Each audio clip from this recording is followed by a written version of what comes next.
someone confirm? Okay.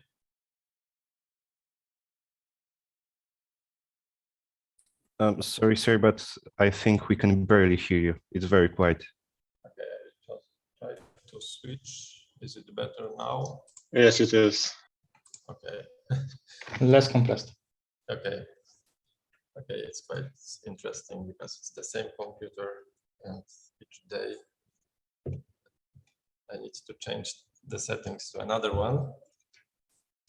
The second option, because the one that was working yesterday today doesn't work. Okay. Okay, so as we said, today we don't have a regular lecture. I would like to make a quick summary. I will also tell about the exam that we are going to have and the details related to it. And we may try to explain any doubts related to the questions if you have any. So that will be clarified before the exam. So as you know, we have finished this course. You had some practice during the projects, but I also hope that during the seminars you have seen the other options of what can be done and what task can be solved. We were talking on the lecture on all, well, maybe not all, most scopes of the robotics. So about the manipulators itself, their construction, how they are built, what are the structures, how the sensors work, different types of the sensors, for the distance sensor, vision sensors, then about the effectors, the different types of the grippers that you have. And that's on this hardware part, but also we're talking about the software related or system related things. We need to, whenever we think about the robots, it's firstly multidisciplinary.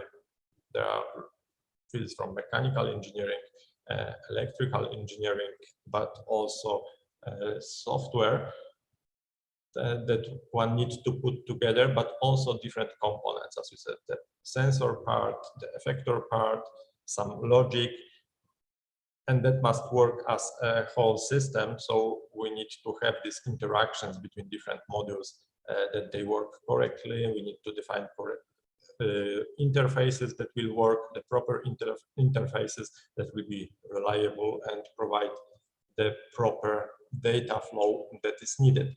So we are also saying about the design of subsystems and about the architectures.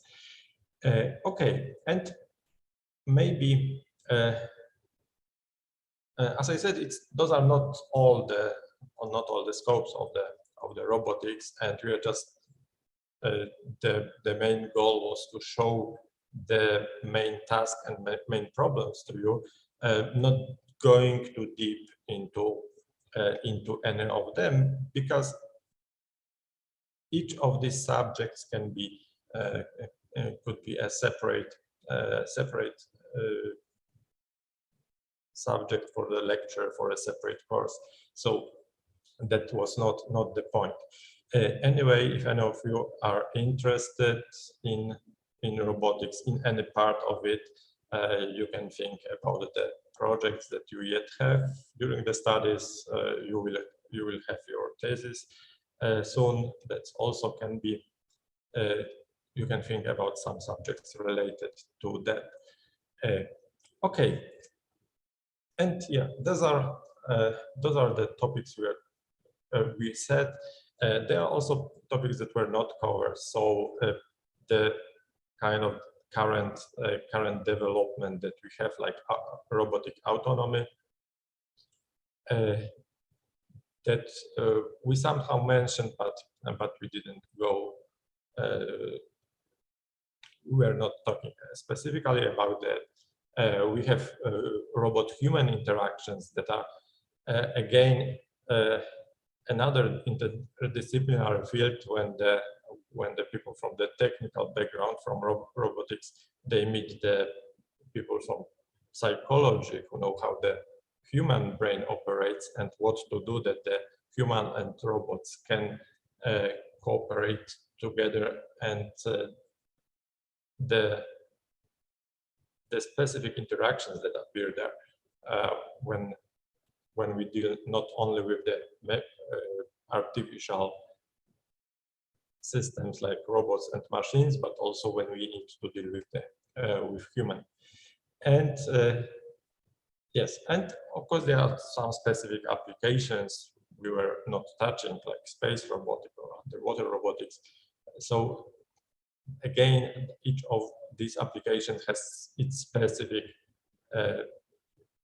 issues, specific types of the hardware that they need, specific algorithms that they need to use. So again, there is a field that can be explored yet even more.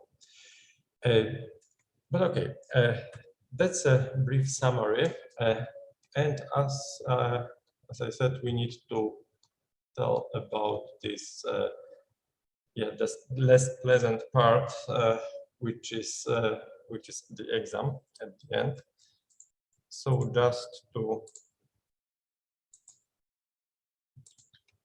show you the information.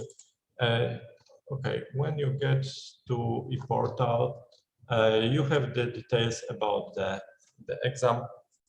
As I already told before, that because we will need to have the remote exam, we will not have it written, but the oral. Because we are 30 people on the list, so it takes quite a lot. So it will be a little bit extended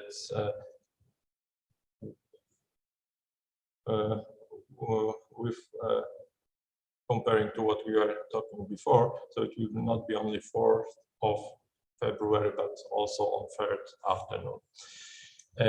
It is assumed that everyone will have about 20 minutes for the exam.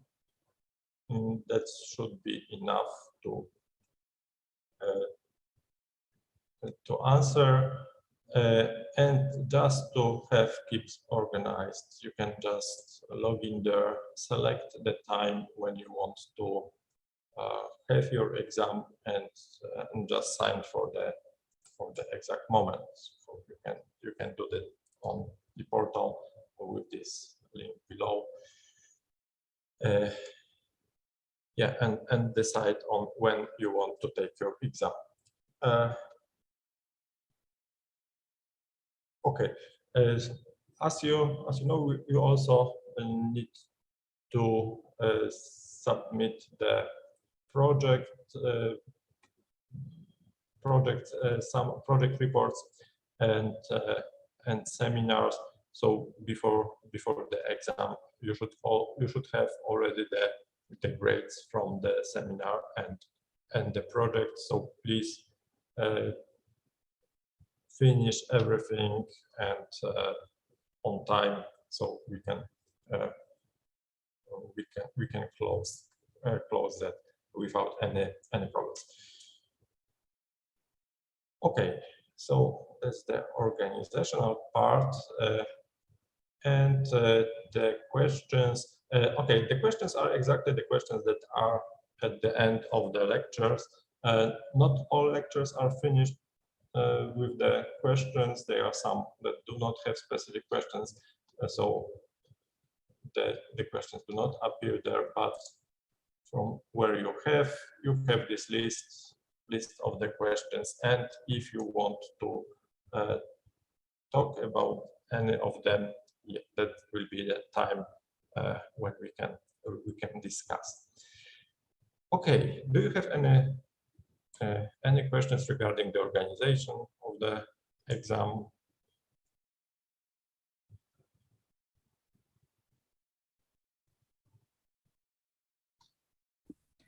Excuse me. Yes, I don't hear you For well. the exam oral, Yes. will you take us one by one in Zoom or? Yes, it will be in Zoom or individually. Ah, okay.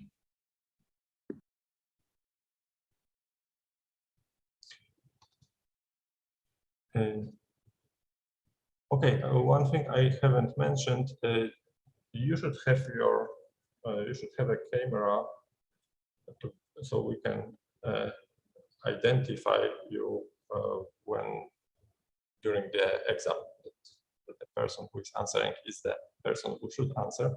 So let's please remember about that.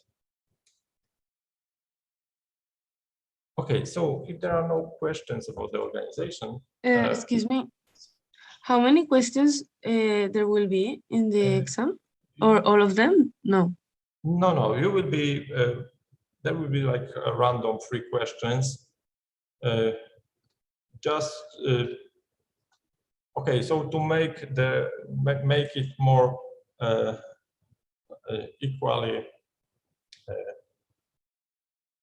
equally distributed, it will be, we have, yeah, unfortunately 38, not 39, but the questions will be divided more or less in 3 groups. So it will be like 12 and 2 groups, 13, and you will just have one question from 112 and another from the next 13 and another from next 13. So just 3 questions randomly selected. So in total, 3 questions. Yes. Okay.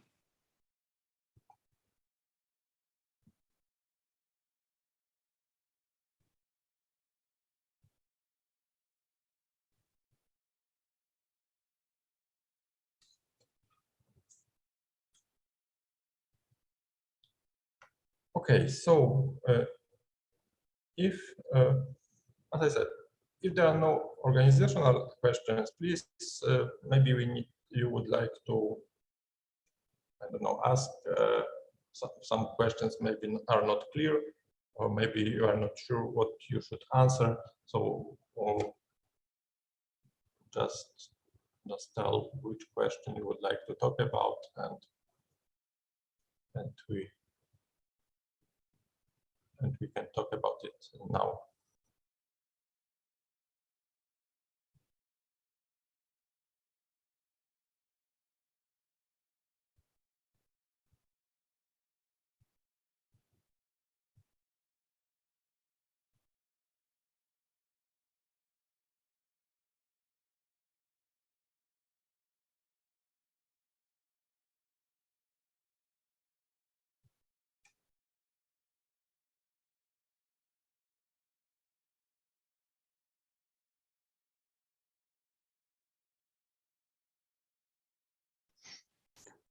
Can we talk about the 14?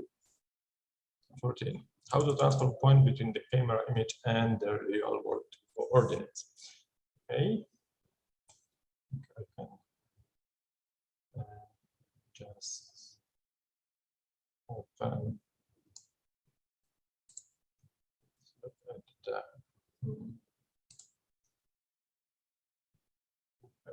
here.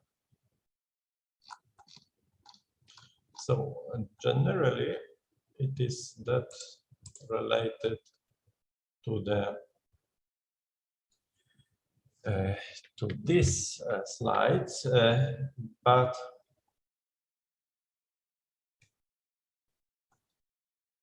okay, in fact, the slide here that presents it as an image and the transformations that we get as a result. So smaller, probably you can get in here. So when you have, okay, we are talking about the perspective projection, which means that you assume that there is this single focal point, and we treat the image and the camera as this simple pinhole camera. So we assume that all the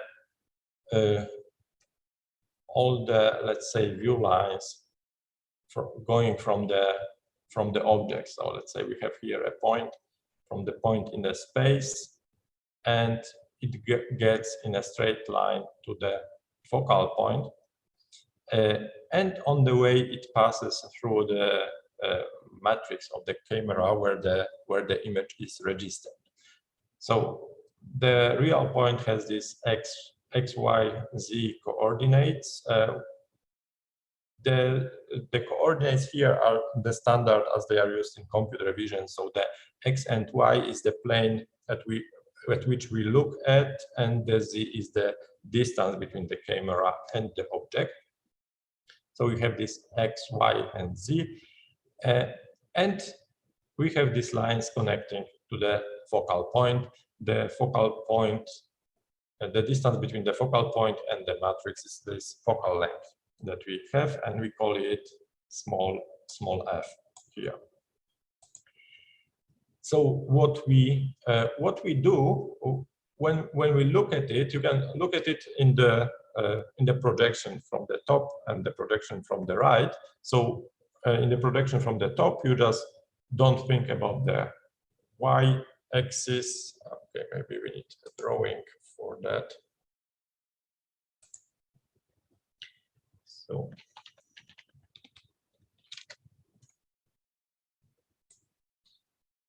let's make this drawing part. So, yeah.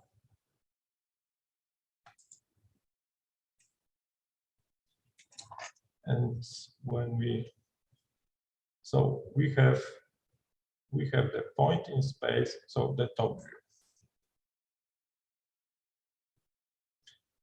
So in the top view, we have this the line, and we have these z coordinates. Let's say this is our point, and let's say that's our projection plane. So here is our image on the. So here we have our matrix, and this distance here is our small f, and we have here's our z coordinate. So that's until that point from S is our z coordinate, and here we have our x coordinate, and the projection that goes more or less like that.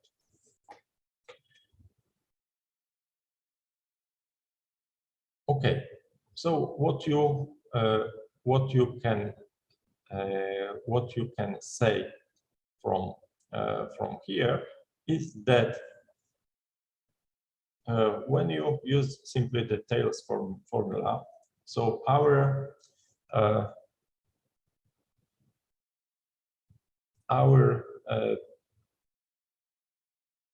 coordinates, okay, they are here with the capital X, so it's not really well visible. I will just put one either side. That's this capital X in this formula. So you can write it like that. These proportions that we have, this capital X over small x, is the same as f over z. Yes, so you just have the similar triangles, and that's the transformation that you get.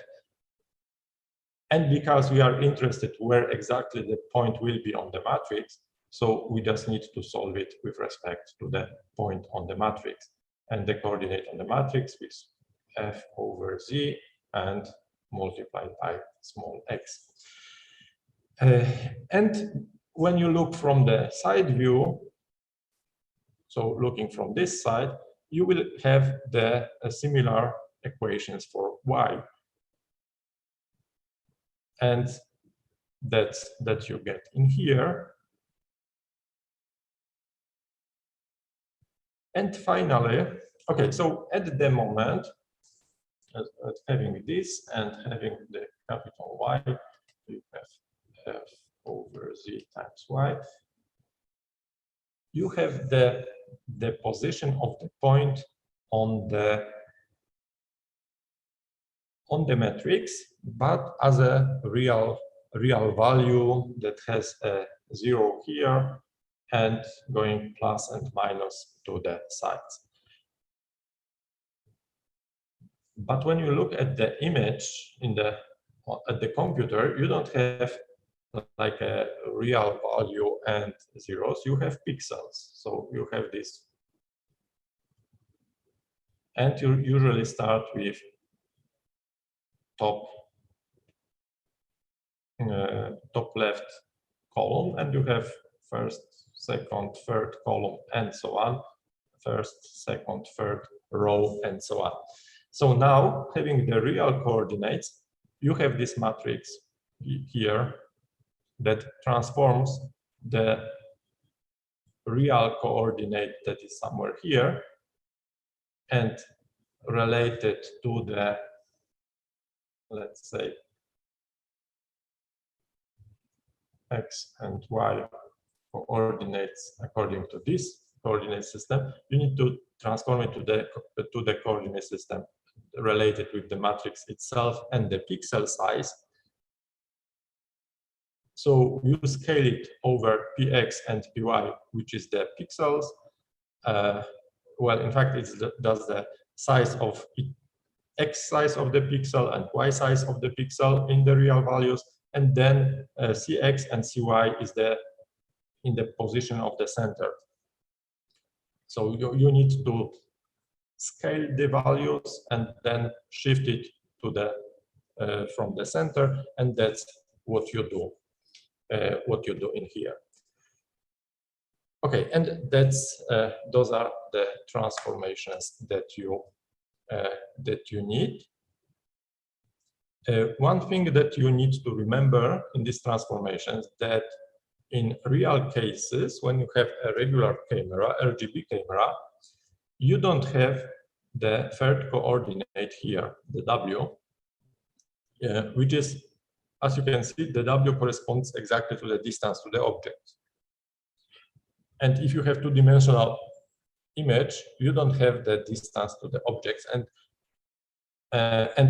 that's the difficulty, because then you will have like 2 values to the left and 3 values to the right, and you can calculate in this direction, but you cannot calculate opposite. So you cannot, having the two-dimensional image, calculate the three dimensions of the points in an easy way. So this line, you need to remember that the W does not, that you don't have it on a regular RGB camera. But if you have a depth camera that you have added this distance value, then the transformation becomes possible in both directions. So you can revert it back to the real world. Okay, so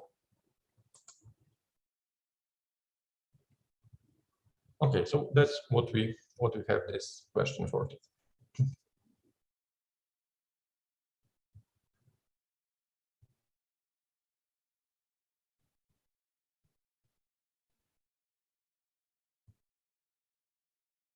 Any other questions to be explained? Maybe just scroll the bottom part, but probably you can see it better at your computers.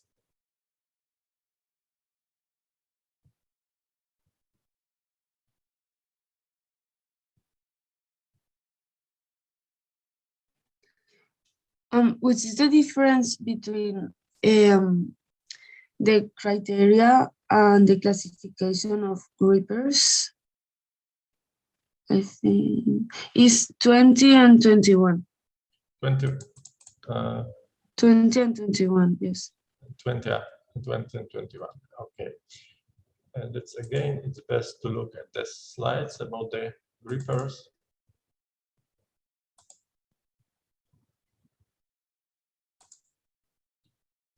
And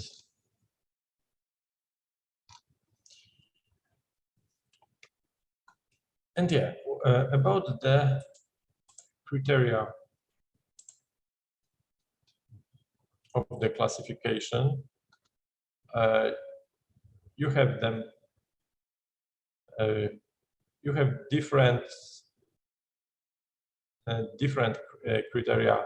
Okay, the groups of the criteria is construction and functional features, grasping type, additional equipment, and mounting system. And then you have it a little bit more details on the next slides. So in construction, you have actuation type, drive transmission, and effector fingers.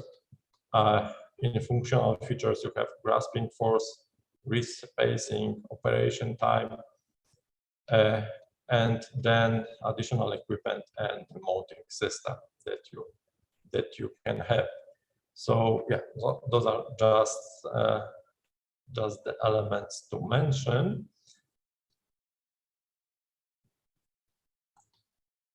I'm not sure if we have the to look if we have directly explained the criteria of selection. Well, yeah, as a criteria of selection are in fact the requirements that you have it here. So when you select the gripper, that's the elements that you need to consider for the grasping. So the weight of the objects, the dimensions of the objects, the force, and we were saying that the force limits can be on both sides. So there can be some objects, especially when you use the force grasp, that you need to apply force higher than certain value to be able to pick the object, so the object does not slip from the gripper.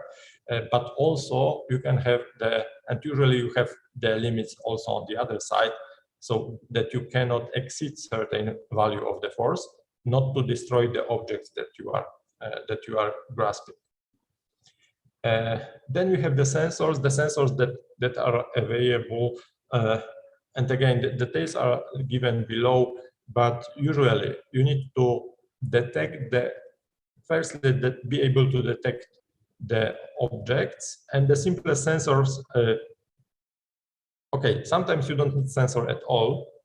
There exist grippers without sensors, but you can have the sensor that simply detect if the object is grasped. So they can be even like a simple photocell that just check if something is between the fingers of the gripper. And from there you can go to more complex grippers, so more complex sensors for the grippers. So you can try to detect the distance to the object, you can detect the force that you are applying, you can have the sensors that detect slippage of the object. So when the object starts to slip away from the gripper, that you can react to it.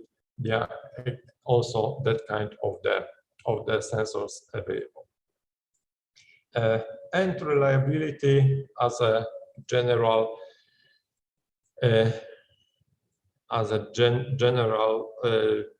requirement that you usually have in any applications, but here we talk about reliability of the gripper itself, so how well it works time after time, but also how reliable is the grasp. So if you are able to correctly grasp the object each time,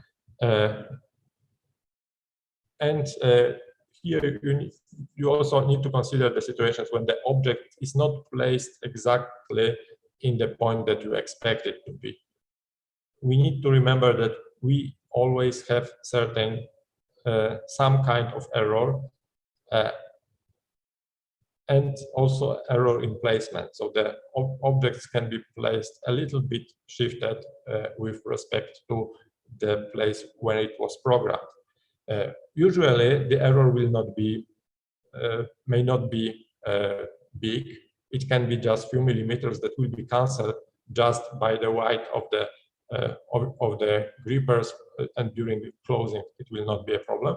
But then you need to think if in your application is it possible that, for example, the object will be rotated, and if so, what the gripper needs to do. So that's the reliability of the grasp. If you can grasp the objects every time, considering the errors that can appear in the in the positioning of the objects coming from the previous machine, previous element on the production line, for example.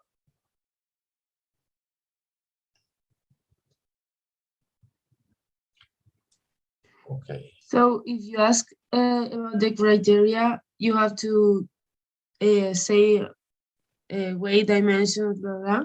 And if you ask about the classification, it would be this, what is in this slide, construction, feature, functional features. Those will be these elements, and of course elaborate a bit about them. What does it mean? Yes.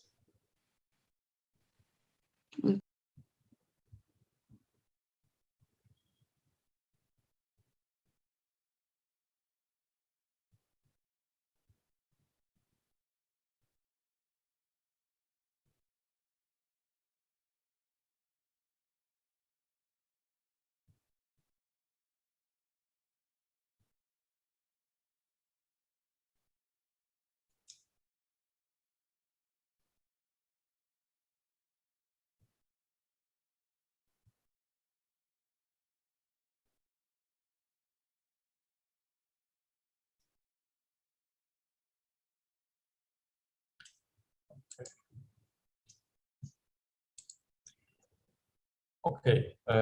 Any other things to be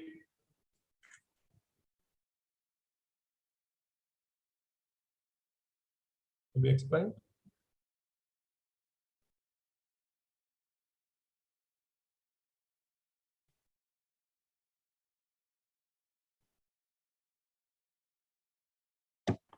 Maybe differences between RRT and probabilistic roadmap. Difference between RRT and probabilistic roadmaps. Okay. Again, let's look at the slides, and they were planning to.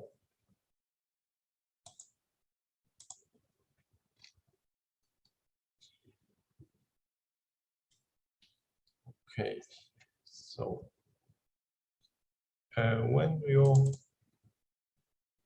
when you look at the algorithms that we have,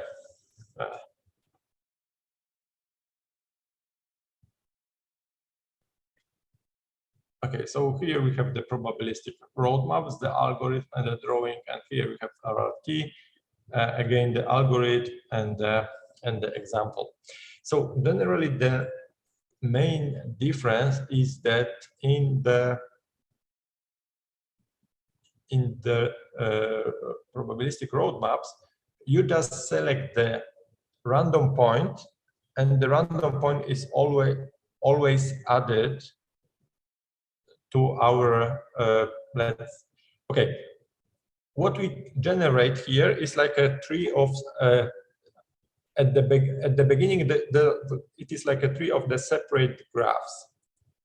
So we have a set of separate graphs, and they are in the next steps. They are getting connected with these roadmaps. So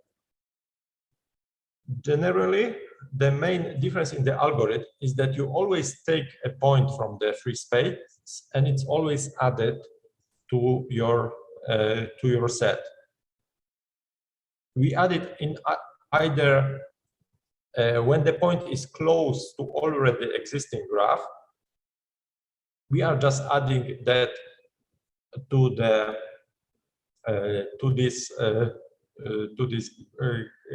to this graph, the connecting line, a solution of how to get from the one point on the graph to the point that was just randomly selected, and if the point is away, and it has no other point in proximity, then it just creates a new separate graph. So completely new roadmap. So again, let's make a simple drawing. So let's have these obstacles, and let's start drawing. So we just take a random point and we just take it. If we get a second point that is close to the first one, we find a path and we have a graph already connecting 2 points. Let's say that we have like a random selection, another point, we search for in the certain radius, we find a connection. Yes, here you have the example of this radius. But then we can randomly select, let's say, this point, and this point is away. So now we have like two separate graphs. Graph 1 with 3 points, and the graph 2 with the 1 point. And maybe the next point that will be selected will be here. It will get connected, and we have the roads that are growing separately until, let's say, we have some drawing here, and then maybe we get a point that is drawn here, and it has in the radius, let's say, both points, so it will connect here, and that will become the one graph. But it may happen that you will not find the connections, that you will stop searching, and you will still have like separate graphs in here. So you have the points that are disconnected. In the RRT method, you just do in another way, that you start in a point, but you don't make a random point from the free space, but you have a random point in a distance from the existing graph. So you take this radius and you take just a random point within that. So if you do that, you are always in the proximity of already existing graph. And now you are making, let's say, a drawing from that area. So you have one, you have the second circle from the second point, and you connect it here, and you make a drawing from all this area. So always the new point is added to the existing graph, and because of that type of the construction, you always you create a tree. So you cannot have, as in the roadmap, you can have like closed paths in roadmaps. So you can create certain loops, and loop in a graph is just that you can get from one point back to that point, following the edges of the graph, not repeating, not going twice on any of the edges. But in the tree, you don't have this structure, so you have like a root of the tree, and you have the branches, and these branches branch again, but you don't get closed loops. So if you want to get from one point to another, you just need to go to the parents of that point. So for example, to get from here to here, you need to get to the parent, common parent, and then get back. So there is always, so in this situation, we have only single path between any two points. There are no possible options to go more than one different ways. Those are the differences about the construction. So these differences about the properties that we are talking about, and okay, do we have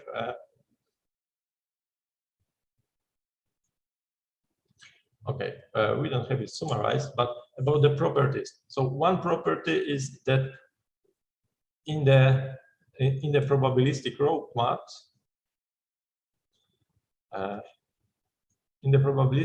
roadmaps, we can have the graphs that are disconnected. So finally, we can get something like that. And it may happen that we have no solution in that way. In the RRT, from the nature of the algorithm, all the points are always connected to the graph. Second, because of the possibility of having the loops in probabilistic roadmaps, we can have multiple paths as a solution. In random trees, we have only one solution at the end. Yeah, and we can just say that those are just the differences that are important.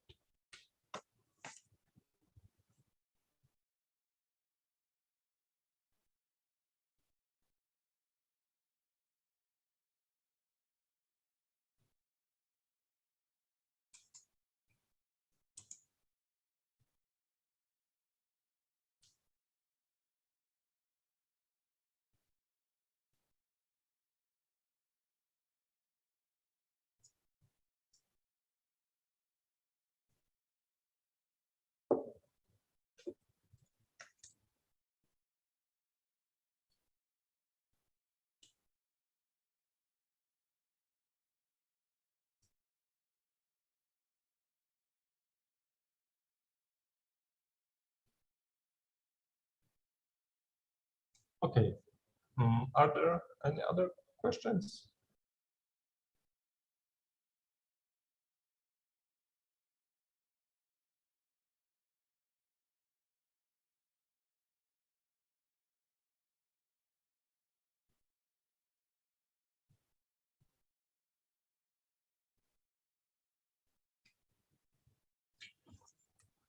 Okay, so if at the moment nothing else needs to be explained, so we will finish for today. I will also just recall that yet next week we have consultations. So if you have any additional questions that they will appear, I have consultations on Tuesday and Wednesday, so you can also come and talk about the questions at that time. And if there are nothing else to explain now, we will just finish earlier today. Okay, so thank you for your attention. Goodbye. Thank you. Goodbye. Bye.